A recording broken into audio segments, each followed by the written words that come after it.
Hello, my name is Raymond Karchevsky. I am a living Christ. Today I should like to speak to you about what is a Christ and what are indoctrinated slaves. Now, a Christ is not what you have been led to believe it is in your years and years of religious conditioning, Christian conditioning.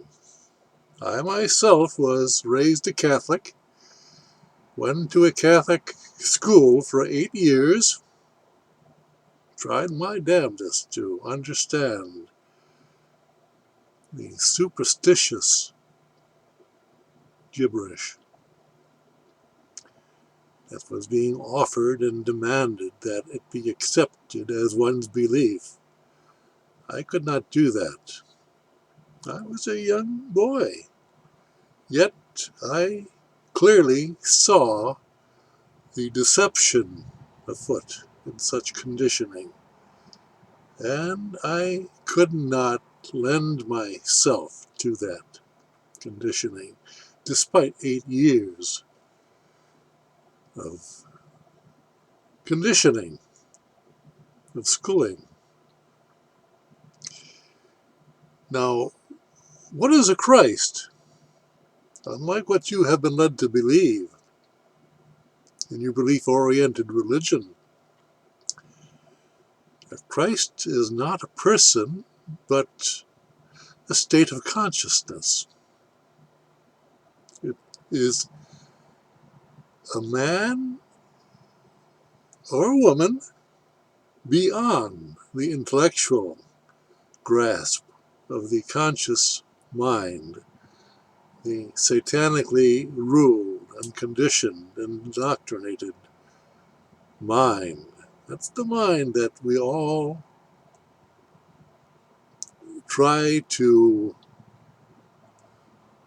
keep as authority for us, the conscious intellect. It's a level of belief, of illusion.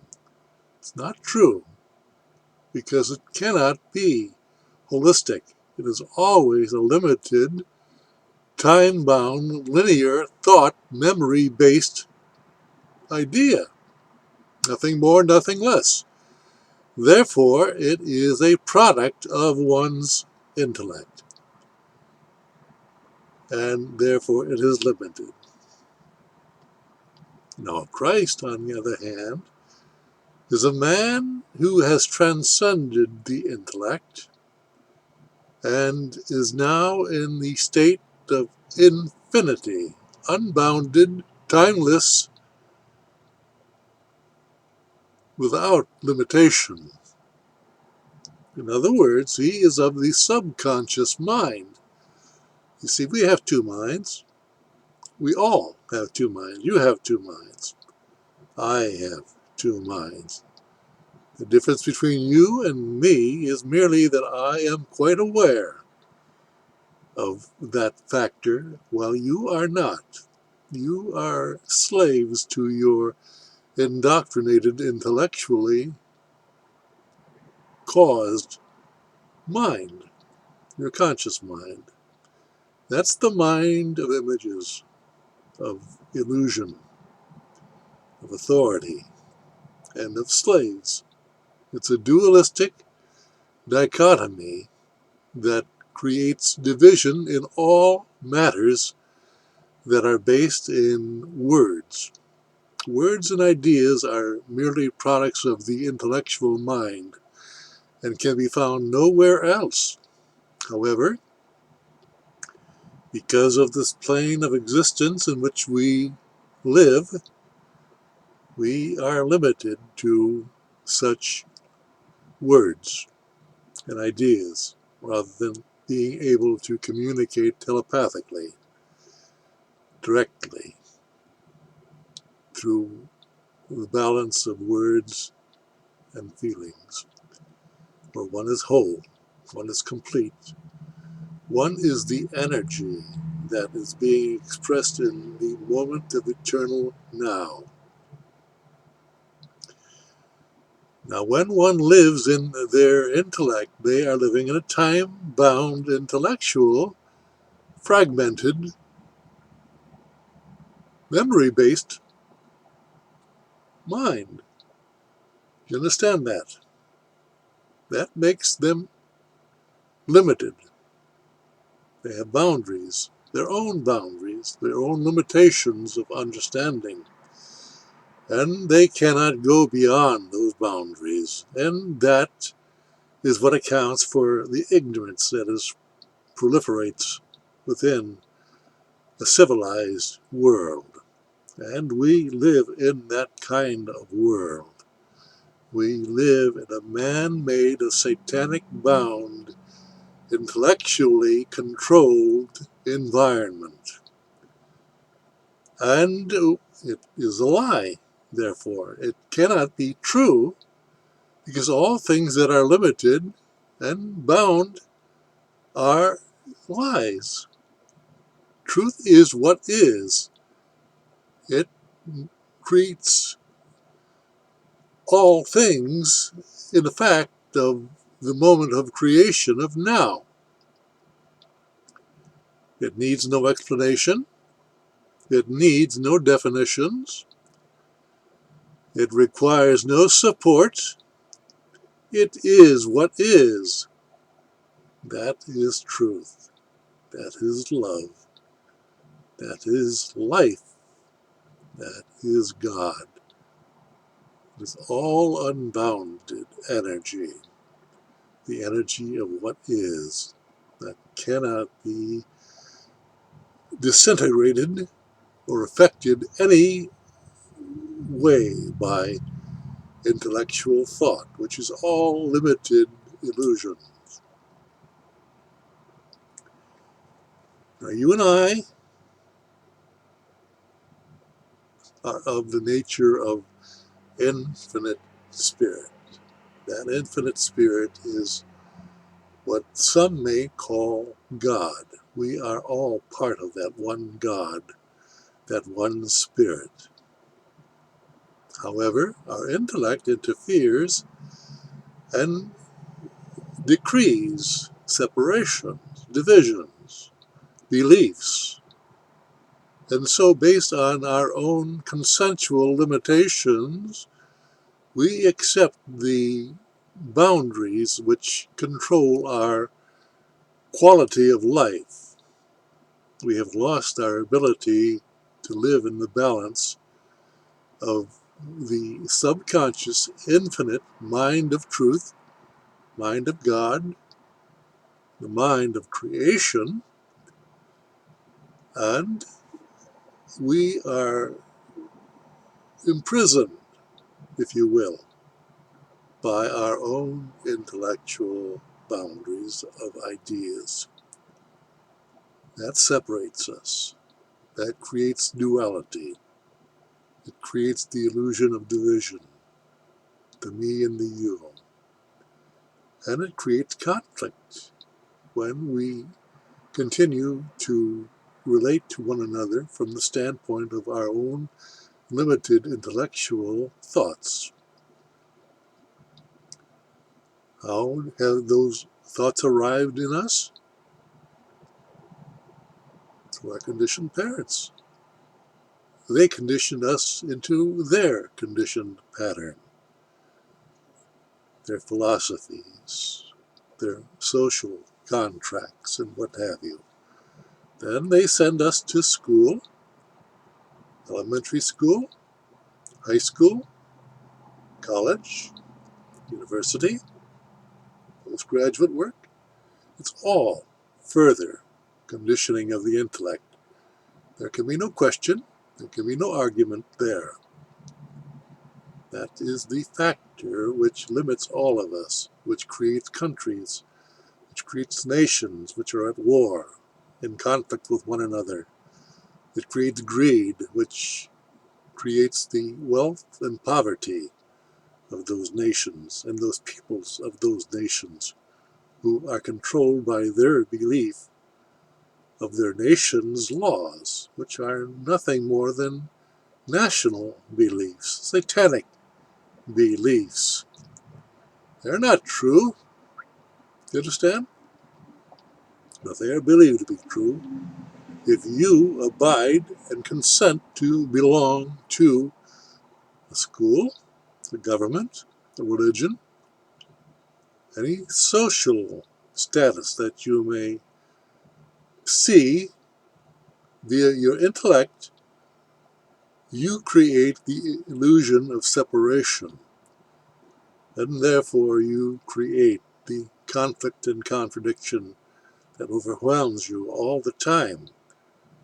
Now you must, in order to act, you must come to a balance. You must come to a reconciliation of these warring opposites that go on endlessly in your mind.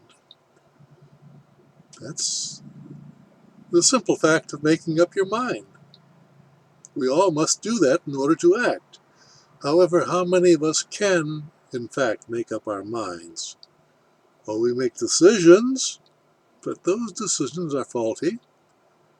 They're not complete, they're not whole. They're not based in understanding, they're based in the power of belief. And therefore, it creates a partial understanding, which invites further violence, further conflict. That is the nature of hell. And that hell exists on earth at this very time. For there is no time but now. The past is a dead memory, and the future is a future thought posited by your mind in the present moment. And that too is based in an idea and not in truth. All that is true is existing only in this moment. And if you act in holistic energy, you are that truth. You are that Christ. You see, that's what a Christ is, a simple man or woman of truth. That leaves most of you out, doesn't it? I don't have to tell that to you. I don't have to experience your rage at me for insulting you, for telling you how limited you are, how ignorant you are, for that speaks for itself.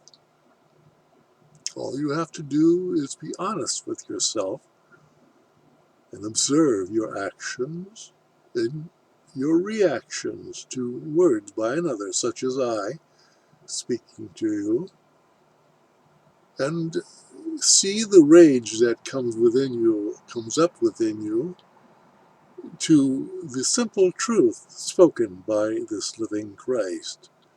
I don't insult you. I don't intend to violate you in any way. And yet there are millions of you who are stuck in your own Christian indoctrination. And I speak of Christianity only because it is prominent here in the Western world. It is the dominant religion. But this applies to all religions, because all religions are based in the conscious, intellectual, programmable mind. The need for living life on this earth is to transcend that limited conditioning and understand that you are the creator of your own quality of your life. No one else but you. But you must take responsibility for your creation. And many of you will not. That's the rub. You want to blame others for your problems. But a problem is nothing more than an unrealized idea that remains unrealized, and therefore you react rather than act clearly as one. How does that come about? By your own consent. You consent. You contract your energy, your God-given, non-dualistic energy away to contract with Satan, the petty god of intellect, of partial ideas that are learned and put into words. And those words are what you worship. Those words become man's law, you see. It's a counterfeit law. It creates nothing but confusion, conflict, you see. Beyond man's law is God's law, and it's non-dualistic. What does that mean? It's whole. It's complete, holy. It is what is, and it has no opposite to it. Therefore, any opposition of the intellectual mind toward the truth of one standing alone in his subconscious mind falls, because it cannot integrate itself into the realm of the subconscious mind, the mind of non-duality. Understand? So you're limited to contracting with others by agreement that's ruled by satanic courts. Yes, your courts are all, your lawyers are all satanic, because they trade in the intellectual vicissitudes of limited understanding, which always collapses, which always falls short, and therefore there is conflict, and conflict must be resolved. It's resolved in a fictional way, by a fictional government, by a fictional law court, manned by judges, fictional judges, and fictional lawyers. I say fiction because they're all products of the intellectual mind. They don't exist anywhere but in the intellectual mind. They are not living men. They are not living women. They are titles. They are kings, presidents, leaders of fictional governments, countries, religions, and they create an environment of illusion. And that illusion is called civilized life. Why is it an illusion? Because it's not whole. Understand? Anything that is partial, that is the beginning and has an end, cannot be whole. See, holistic means eternal, infinite, without boundaries. Clearly, that's not how you live. You were born, you live, and you die. But what is it that does that? You understand? It's an idea that you have in your intellectual mind. That's the illusion of life that most of you are bound by. You don't die. The body dies. The material vessel dies. The mind that is the computer that operates that body dies. But the spirit that is beyond those limitations lives on forever. And you are that. Now, let's get down to the nitty-gritty. Let's get down to what's going on right now in your life. And not in my life, because I know better. This coronavirus and the financial collapse that is being threatened that will throw everyone into the realm of dependency upon rules and regulations that exist only in their intellect and nowhere else. Now, can those rules and regulations, which are called man's law, can they be truth? The answer clearly is not. They cannot be true, because they do not go beyond the boundaries of their own limitations. Now look at what this coronavirus has done to Americans. They've locked you into your own homes, placed you under house arrest on a virus that is clearly at this present time unproven to be what they claim it to be. Do you understand? The statistics indicate that most of the deaths occur from pre-existing health conditions, heart trouble, high blood pressure, diabetes, all of these things, lung problems, all of these things that exist prior to the virus. It is not the virus that causes the death, it is the complications of the pre-existing health issues. But you're not told that. You're told that a virus that at the present time is not proven any more dangerous than the common flu, which has produced more death than the coronavirus has, as the statistics will show, yet they're ignored. But the government, the fictional government, which is created by you, by your own consent, where does government get its power? The power of the consent of the people, the living people, not the dead persons. What does the government do as quickly as you are born?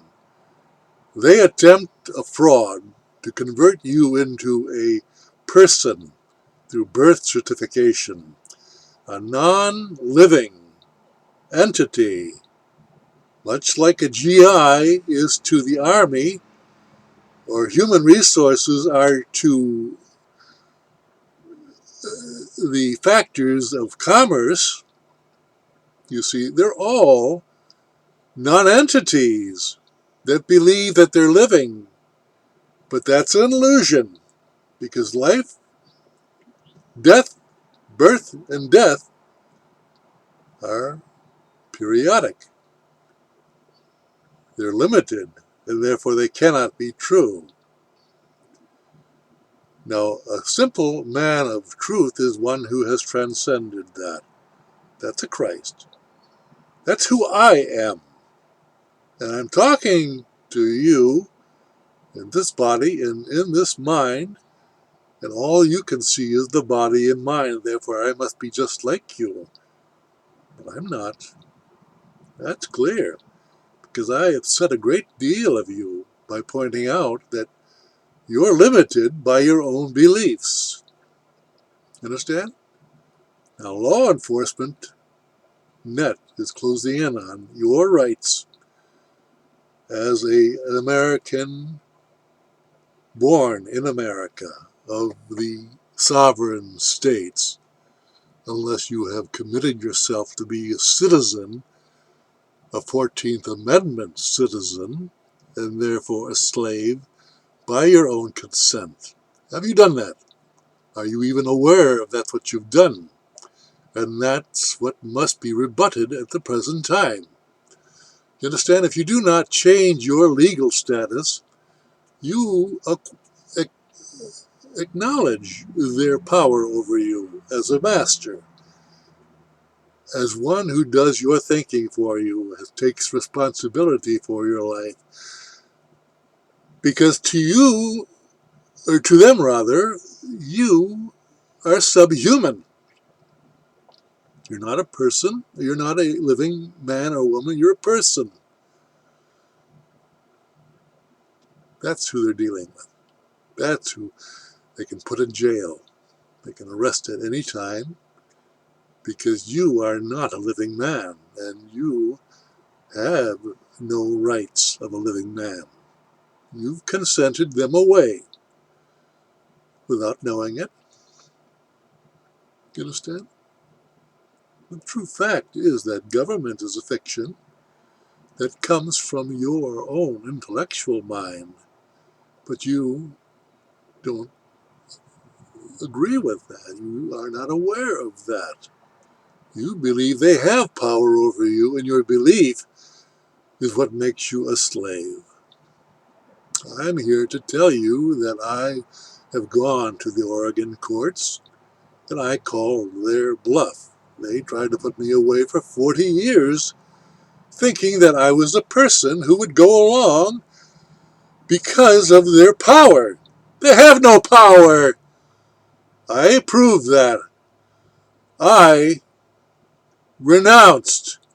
I refused to accept their guilty verdict of a person because I was a living man. And they had not proven jurisdiction over this living man. Therefore, they cut me loose, despite trying to railroad me into a prison sentence of 40 years, as they do with most of you, because you believe in the power, the satanic power that government holds over you. They have no power over you unless you give it to them freely, voluntarily, consensually, by contract. You create your own hell, for all contracts are of satanic, dualistic minds. They are trying to come to an at-one-ment, an agreement, in an environment of conflict. When the hell are you people going to wake up? I'm talking to you, the living man, the living moment, a woman who understands in a moment the energy coming from this living man. It applies to you also. But you must act on it. No one can do it for you. You see, that's what you have been made to believe. You have become dependent upon others to do your thinking for you, and they have taken your life force in the way of money, in the way of wealth. And they have created poverty, and they have thrust you into it by virtue of your voluntarily consent. Damning, isn't it? Hell, isn't it? What are you going to do about it? Understand? Only you can do something. Now do it.